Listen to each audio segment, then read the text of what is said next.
ખેડૂત ભાઈઓ, આ વર્ષની આપણી ઉનાળુ ડુંગળીની સિઝનને આપણે જોઈએ તો અત્યારે સુધીમાં એટલે કે છેલ્લા 2-2.5 મહિનાથી આપણે જે ભાવથી માલ વેચી રહ્યા છીએ એ ભાવ એવા રૂપમાં આપણને મળી રહ્યા છે અને એટલા બધા નીચા ભાવથી આપણો માલ વેચાઈ રહ્યો છે કે સિઝનની શરૂઆતમાં એટલે કે ચોપાણથી લઈ અને ડુંગળી પાકવા સુધીના ખર્ચની વાત તો બાજુ પર રહી, પણ અત્યારે આપણે આપણા ખેતરમાંથી ડુંગળી ખેંચીએ, ડુંગળી લણીએ અને કોથળા ભરીને માર્કેટિંગ યાર્ડ સુધી પહોંચાડ્યા પછી જે પૈસા આપણને મળે છે એ પૈસામાંથી આપણો આ ખર્ચ અત્યારનો પણ કેટલાક ખેડૂતોને માંડ માંડ નીકળી રહ્યો છે અને કેટલાક ખેડૂતોને એમાં પણ થોડી ઘણી ઘટ પડે એવા ભાવથી આપણો માલ વેચાઈ રહ્યો છે. અને આ પ્રકારની અત્યારની જે પરિસ્થિતિ છે અને છેલ્લા 2-2.5 મહિનાથી આ પ્રમાણે જે માલ વેચાઈ રહ્યો છે એની સાથે જે કાંઈ કારણો જોડાયા હોય એમાં સરકાર તરફથી કોઈ પણ પ્રકારના નિકાલ પ્રતિબંધો અત્યારે તો છે નહીં, પણ બજારમાં માલની ઉપલબ્ધિ જ એટલી છે કે આપણા દેશની આપણી જરૂરિયાત કરતા ખૂબ મોટા પ્રમાણમાં વધારે માલ બજારમાં આવી રહ્યો છે. સાથે સાથે બીજા દેશોમાં જ્યાં ક્યાંય પણ આપણો માલ જતો હતો અત્યાર સુધી એ બધા દેશોમાં પણ એકંદર એના બાકીના વેચનારાઓ સસ્તા ભાવથી માલ વેચી રહ્યા છે અને એમની જરૂરિયાત પ્રમાણેનો પુરવઠો એમને મળી રહ્યો છે. ત્યારે આપણી ડુંગળીનો માલ પણ ત્યાં જે કાંઈ જઈ રહ્યો હોય એ બહુ નીચા ભાવથી નિકાસ થઈ રહી છે અને તેથી આપણે આ વર્ષની આ સિઝનમાં ભાવોમાં કોઈ પણ પ્રકારના સુધારાથી વંચિત રહી ગયા. હવે અત્યારે એપ્રિલ મહિનો થોડા દિવસમાં પૂરો થશે અને મે મહિનાની શરૂઆત થશે. મે મહિનાની શરૂઆત થાય એટલે આપણા મહુવામાં જે કાંઈ સંગ્રહિત માલોની ખરીદી શરૂ થાય એની સિઝન એક નવા રૂપમાં આપણી સામે આવતી હોય છે. હવે સંગ્રહિત માલ જે કોઈ હોય છે એનો ભાવ એકંદર શેના આધારે નક્કી થાય અને એની શરૂઆત ક્યારે થાય એની ચર્ચા આપણે આજના આ વિડીયોમાં કરીએ છીએ મિત્રો. તો આપ સૌ દર્શક મિત્રો આ એપિસોડમાં આ વિડીયોમાં અવશ્ય બન્યા રહેજો. નમસ્કાર ખેડૂત મિત્રો, જય કિસાન જય ભારત. ખેડૂત ભાઈઓ, એપ્રિલ મહિનો પૂરો થવા આવે છેલ્લા અઠવાડિયાથી આપણે જોઈએ તો એકંદર આવતા વર્ષની શરૂઆત પહેલાના દિવસો સુધી એટલે કે ચોમાસું અને ચોમાસા પછી નવી ડુંગળીની આવકો બજારમાં શરૂ થાય ત્યાર સુધીમાં બજારની જે કાંઈ જરૂરિયાત હોય ડુંગળીના માલની એની જરૂરિયાતને ધ્યાનમાં લઈને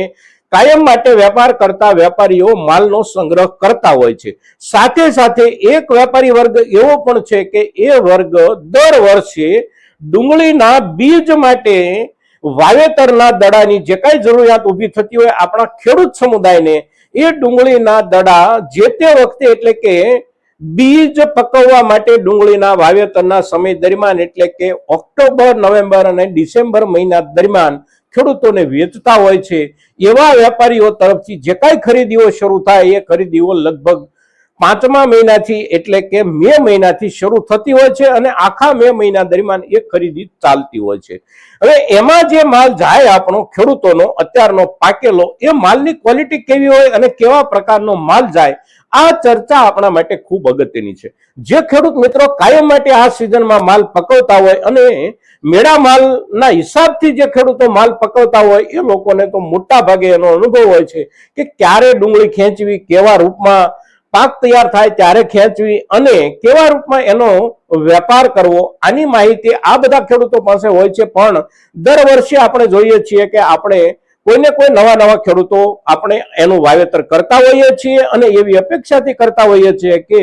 સંગ્રહના ખરીદીના દિવસો દરમિયાન આપણો માલ વેચાશે અને આપણને સારા ભાવ મળશે. પણ સંગ્રહ માટે જે ડુંગળી ખરીદવામાં આવે છે આ ડુંગળીમાં મોટા ભાગે એવું બને છે કે આપણે જ્યારે વાવેતર કર્યું હોય ત્યારથી આપણે ડુંગળી નીકળવાનો જે સમયગાળો હોય એના દિવસોનો સંપૂર્ણપણે હિસાબ કર્યા વિના પણ ક્યારેક વાવેતર કરી દેતા હોઈએ છીએ અને તેથી થાય છે એવું કે ચોમાસું વાવેતર કરવાનો આપણો સમય નજીક આવી જાય એને માટેની તૈયારી જે કાંઈ કરવાની હોય એ તૈયારી કરવાનો સમય આવે ત્યાં સુધીમાં આપણી ડુંગળી પૂરેપૂરી પાકી ન હોય અને પૂરેપૂરી ન પાકી હોવાના કારણે એ મેળા માલ ન તૈયાર થઈ શકે. મેળા માલ જે છે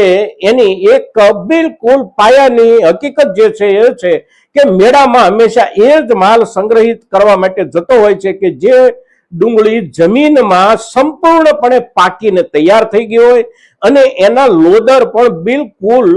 ગળી ગયા હોય કુદરતી રીતે. હવે આ જે પ્રક્રિયા છે એ પ્રક્રિયા પૂરી થાય એટલો સમય જે વાવેતરને મળ્યો હોય એ જ વાવેતરની ડુંગળી મેળા માલ તરીકે ચાલતી હોય છે. થોડી ઘણી પણ કાચી રહી ગયેલી ડુંગળી જેમાંથી ખૂબ મોટો ભાગ લણવાનો થતો હોય આ પ્રકારની જે ડુંગળી છે એ ડુંગળીને મેળા માલ ગણવામાં આવતો નથી, કારણ કે એ ડુંગળીમાં બગાડ બેસવાની શરૂઆત થઈ જાય છે. એટલે જે ડુંગળી બિલકુલ બંધ મોઢાની તૈયાર થતી હોય એટલે કે લોદર પોતાની જાતે ગળી જાય આ ક્વોલિટીની જે ડુંગળી છે એ જ ડુંગળી મેળા માલ ગણાય છે. હવે આવો જે મેળા માલ છે એ મેળા માલની ખરીદીની પ્રક્રિયા અને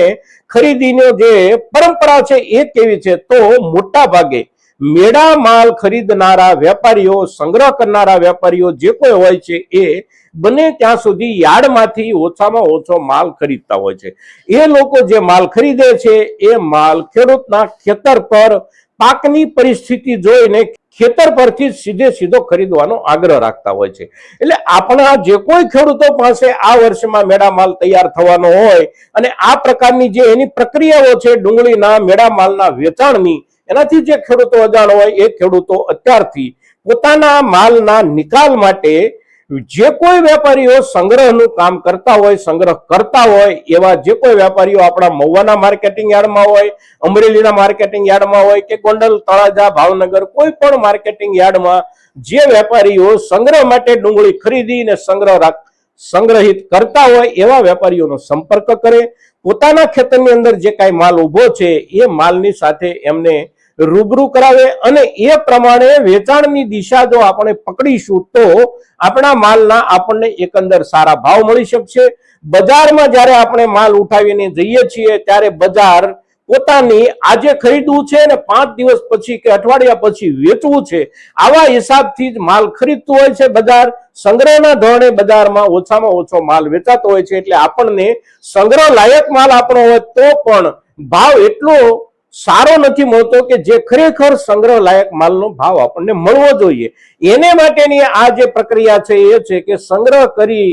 અને 5-6 મહિના માટે માલ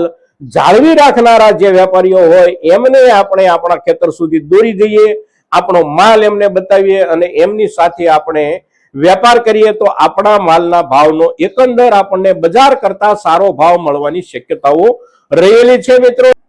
સંગ્રહ માટે માલને વેચવાનો સમય આવે ત્યારે સંગ્રહ કરનારા વેપારીઓનો સંપર્ક કરી અને માલ વેચવાનો આગ્રહ રાખીએ. મિત્રો,